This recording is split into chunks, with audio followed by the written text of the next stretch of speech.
You are now listening to Vibe Selection with Kyra, where you can get the real on today's hot topics. Well, welcome everybody, and thank you for tuning in to another episode of Vibe Selection. As you already know, I'm your host, Kyra, and on today's episode, I want to talk about a subject matter that I feel like has not been shed much light upon it. I want to talk about the inequality amongst Black women in healthcare. There has been this imbalance of inequality amongst how healthcare professionals deal with women of color, specifically when it comes to treatment and seeking healthcare.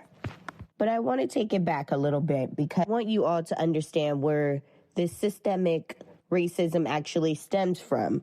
So a lot of where the systemic racism stems from in healthcare dates all the way back to slavery. I can speak on a personal experience that I was told by a family member in regards to one of my family members who was a slave and tried to seek treatment and was denied. So my great aunt's mother was white, Native American, and Black. And her husband was Jamaican, and he was very dark-skinned. And my great-grandmother was very fair-skinned, and she could easily pass for a white woman. And so her kids got passed along her fair-skinned genes, so to speak. And so when my great-grandmother went to take my great-aunt in for treatment, the healthcare workers assumed that my great-aunt was Caucasian. And so when after the treatment was over, because I think there was a couple of days that my great aunt had to come back and seek treatment. So when my grandfather came back to pick the children up, the healthcare workers realized that the children were actually, in fact, Black and not white, like they had assumed based upon their fair skin.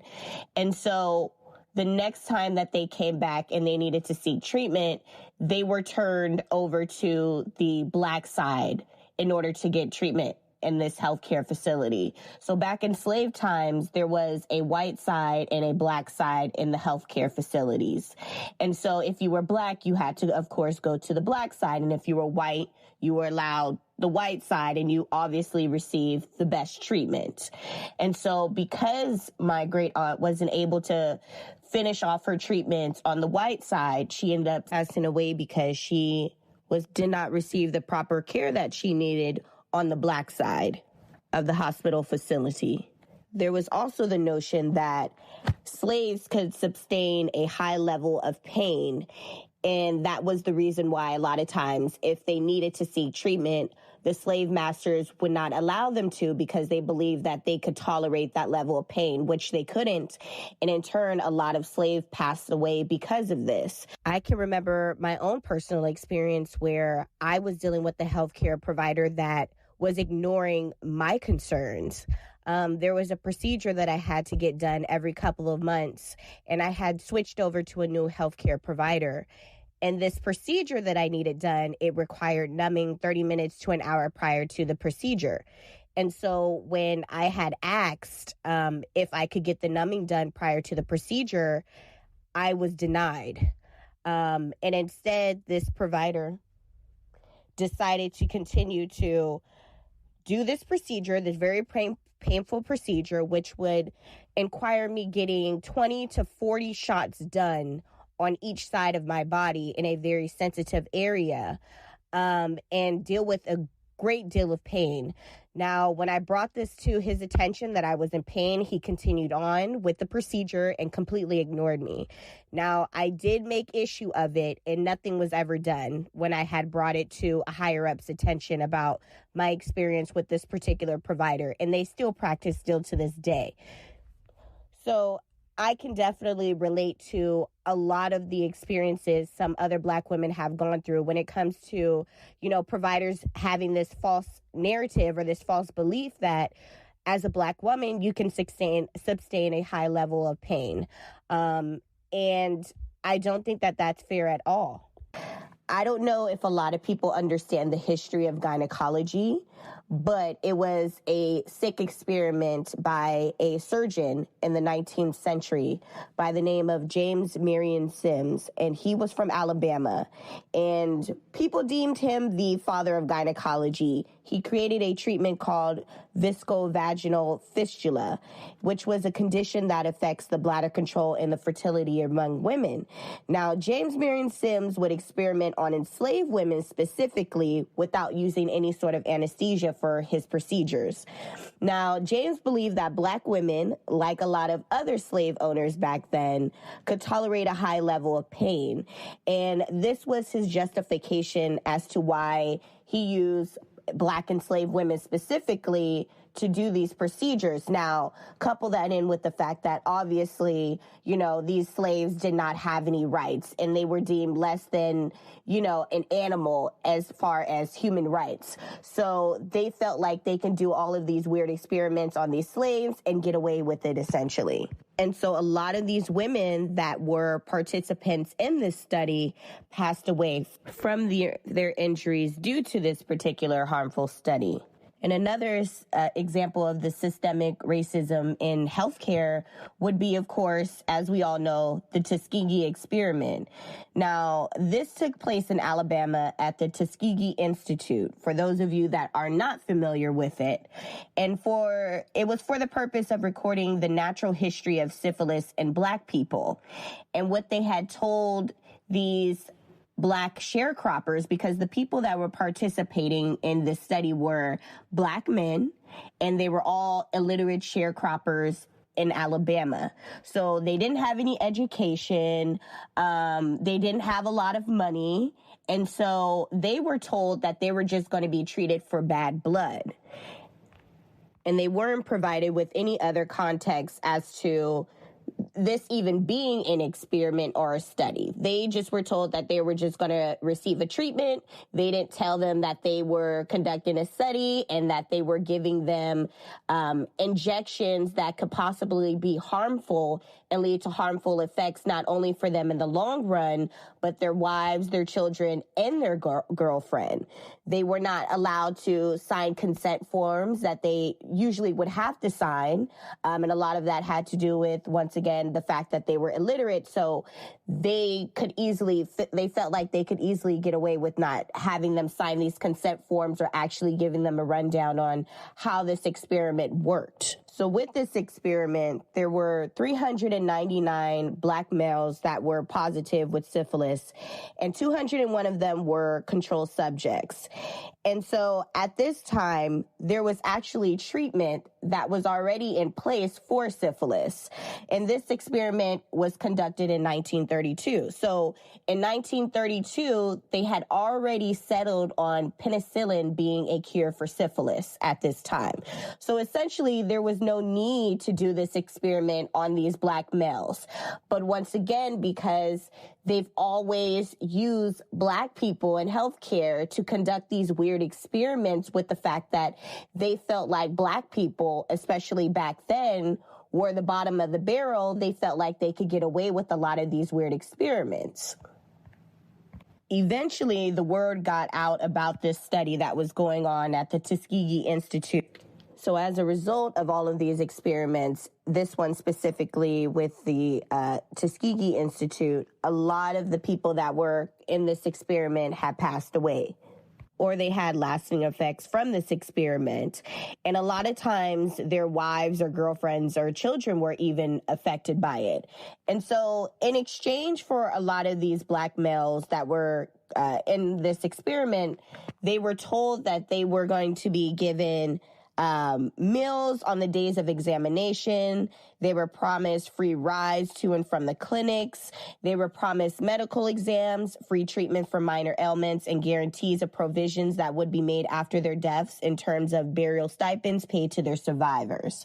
And so with the fact that a lot of these, men that participated in this trial, like I said, were illiterate sharecroppers, to them, having these, being able to have that given to them was seen as gold for them because they've never really received any proper health care. So it's really sad to see how much they were taken advantage of and what happened to them as a result of them doing these experiments. So in October of 1972, the Tuskegee experiment had ended officially. Now, in terms of mental health in healthcare over the years, there was an experiment that was done by another doctor in the 1960s who was dealing with Black males who suffered from mental health issues or behavioral issues. And this doctor was Dr. Orlando J. Andes, and he worked at the University of Mississippi Medical School, where he performed over 30 to 40 lobotomies on Black children as young as 6 years old that were institutionalized at these mental health facilities. And a lot of the children had lasting effects because of, these lobotomies that were being done on them. And in fact, their mental health continued to deteriorate due to these lobotomies that were being performed on them. And if we look at modern times, a lot of the systemic racism that continues to go on amongst healthcare professionals when it comes to Black people is through childbirth. A lot of high mortality rates of Black women is happening when it comes to childbirth now. And according to the CDC, Black women amongst every other ethnicity are 2 times more that of a white woman to die during childbirth. And with that said, 80% of those deaths are preventable. Now, in most cases in the United States, women are not really allowed the option to have the children naturally. A lot of women during childbirth are forced into having cesareans. And a lot of these are unnecessary cesareans. So you pretty much have a healthy woman that's coming into the hospital with a healthy child that in the end is leaving dead because of the fact that a doctor is forcing her into having a cesarean section, which is causing a lot of pulmonary embolisms in women. And with Black women specifically, when they're telling their providers that they're having complications, oftentimes they're ignored. And I feel like that dates back to slavery when, the idea and the notion is that Black women especially can tolerate a high level of pain, or that their concerns aren't really important because of the fact that they're Black and they may be illiterate or they don't have the means of having the best health care that oftentimes were overlooked. One of the main hospitals that has come under fire in recent times is Cedars-Sinai Hospital, which is based in LA. And there have been a couple of lawsuits that have been brought up against this hospital due to the mortality rate of Black women in their facility. So I want you guys to take a listen to this clip and I'll come right back. Reporting a California hospital is facing a federal civil rights investigation for the way it treats Black women giving birth there. My wife would be here with her boys if it wasn't for the color of her skin. The death of 39-year-old Kira Johnson initiating the scrutiny after her husband filed a civil rights lawsuit against Cedars-Sinai Medical Center. It was later settled. Kira and her husband Charles, already parents to one son, a picture-perfect family, when she died after a scheduled C-section delivery of their second child in 2016. After allowing my wife to bleed and suffer needlessly, while my family and myself begged and pleaded for them to simply just treat her with dignity and respect. The case bolstered by this video deposition from Angelique Washington, a former surgical technician at Cedars-Sinai who was in Kira's operating room. The room started to look like a murder scene, a crime scene. It started blood everywhere. I knew it didn't feel good. The LA Times reporting on the investigation after reviewing a letter sent to Kira's husband Charles from the Federal Department of Health and Human Services, stating the department is reviewing the allegations. NBC News also obtaining the letter that says in part, the HHS Office of Civil Rights, quote, is aware of allegations that Black women are provided a standard of care below what is provided to other women who are not Black when receiving health care services related to labor and delivery. HHS confirming the investigation investigation to the LA Times, NBC News has not heard back from the department. The CDC says in 2021, the maternal mortality rate for Black women was 69.9 deaths per 100,000 live births. That's 2.6 times the rate for white women. It has to do with racism in society, racism in healthcare, bias amongst healthcare professionals. So we're seeing a disproportionate number of deaths. A Cedars-Sinai spokesperson declining to comment on the investigation, but telling NBC News Cedars-Sinai clinicians, leaders, and researchers have long been concerned with national disparities in Black maternal health, and we are proud of the work we've done and continue to do to address these issues. Kira's husband also filing a lawsuit against her doctor for gross negligence, receiving a $1 million settlement, and filing an additional suit against the hospital that was also settled. Johnson vowing that the pain his family has endured will shed light on the devastating consequences. Kira's legacy will be that this is no longer allowed to happen anyplace. And Valerie Castro joins us now in studio. Valerie, the statistics alone should be enough to make us all stop and think about this. But seeing Kira, her family, the life she had, and knowing she is no longer here, that's a gut punch. Were you able to speak with her husband tonight? Allison, it's a devastating story, but her husband, Charles, says he is happy that this issue is now being taken seriously. He says after he came forward with the story of what happened to Kira and their family, he heard from other families who experienced similar tragedies. He said he hopes this investigation leads to change not only at Cedars-Sinai, but other hospitals and other healthcare systems across the country. Valerie Castro, thank you so much. So to listen to that video and watch it is just extremely sad. And, you know, healthcare system really needs to do better to make it equal for everybody to receive the same level of care. But unfortunately, in the United States, how much you make, what your socioeconomic status is ultimately the determination of how proper you get care. And unfortunately, you know, while we know that there are a lot of successful African-American people in the world, in the United States specifically, we're at a disadvantage. A lot of times we're put into, you know, quote unquote ghettos, and we're not really given the best health care. A lot of, you know, Black people have had to rely on government health care. And unfortunately, when you have government health care, you're not able to receive the best treatment and care. And you're not really receiving a lot of the best treatment and care because you're not really being treated by the best doctors. And there's also these stereotypes that a lot of these doctors have based upon, you know, the fact that a lot of the patients that come in to receive treatment are from impoverished areas. So they oftentimes don't see a sense of urgency in saving any of these people based upon that factor. There's also the notion that, like I said before, that Black people can tolerate a high level of pain.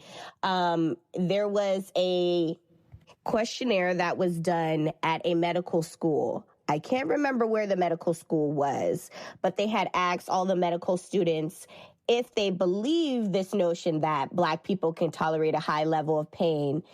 And 60% of all the medical students in this class said yes. So just think, when a lot of these kids are graduating from these medical schools and they're going into these hospital facilities and they're working as doctors and nurses, when they see a person of color, they have this notion in the back of their mind. So when Black women or Black men are raising these concerns to their attention, they're being ignored. When they're saying that they're in pain, they're not taking it into consideration because it's the idea that they can tolerate it. So oftentimes when Black women and Black men are raising concerns of pains to their doctors and they're going into the hospitals, these doctors a lot of times will either not give them any pain medication or they will limit them on the amount of supply that they can have, because the idea is they're assuming in the back of their mind that they're asking for it because of the fact that they just want to get high. But even sometimes money can save you from the disadvantages that Black people face in the healthcare facility. I don't know if anybody has heard the story of what happened to Serena Williams when she was going through childbirth with her first child, Olympia.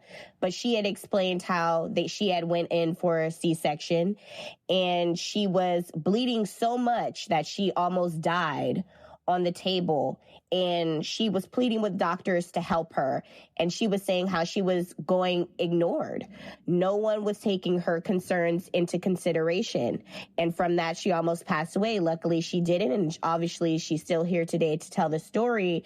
But that goes to show you that even sometimes, no matter how educated you are or how much money that you have, because, I mean, Serena Williams is one of the most successful athletes in the entire world. And here's someone that's obviously recognized and notable.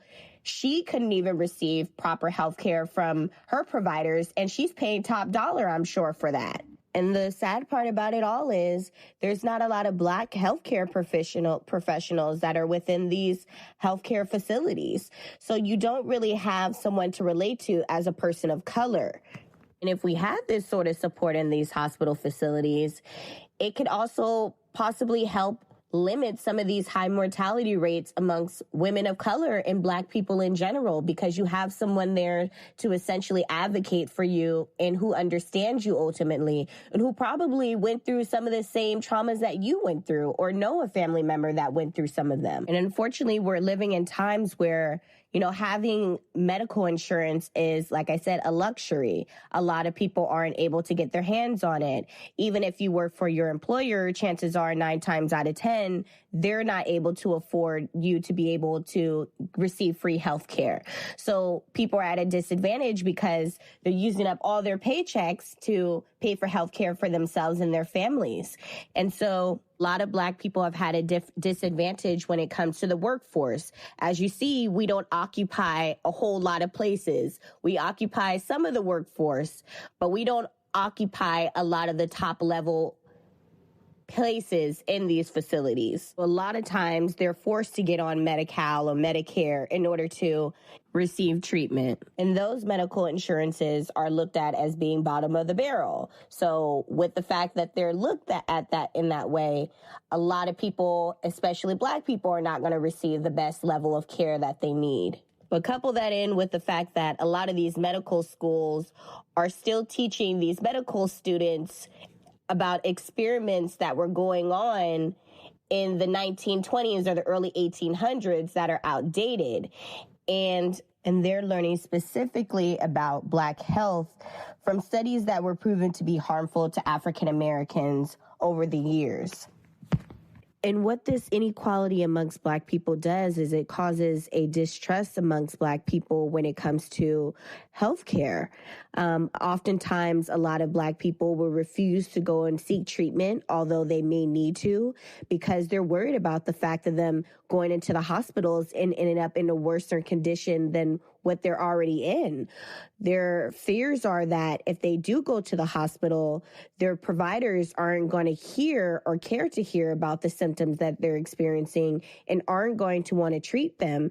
And in the end, the result of this will be them possibly dying or passing away due to these providers just simply not giving a damn or not being educated in how to properly give treatment to people of color.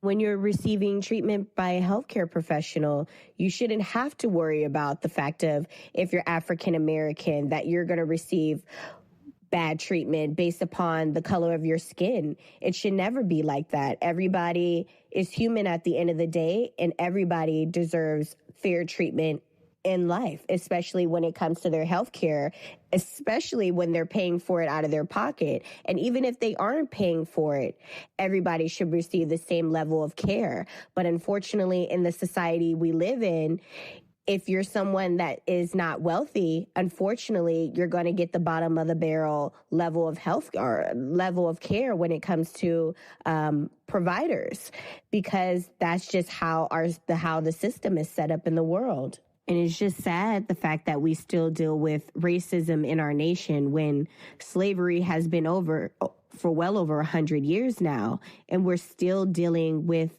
the aftermath of slavery. It's slavery that's being done in other ways. Jail systems is another means of slavery. And in this case, slavery is being done in the form of healthcare. And it's really sad. And we really need to be working on bettering ourselves as human beings, to look beyond the color of a person's skin and judging them based upon that. So healthcare providers need to do better when it comes to listening to the symptoms that Black people are bringing to their attention when they're coming into the hospitals and they're trying to seek treatment.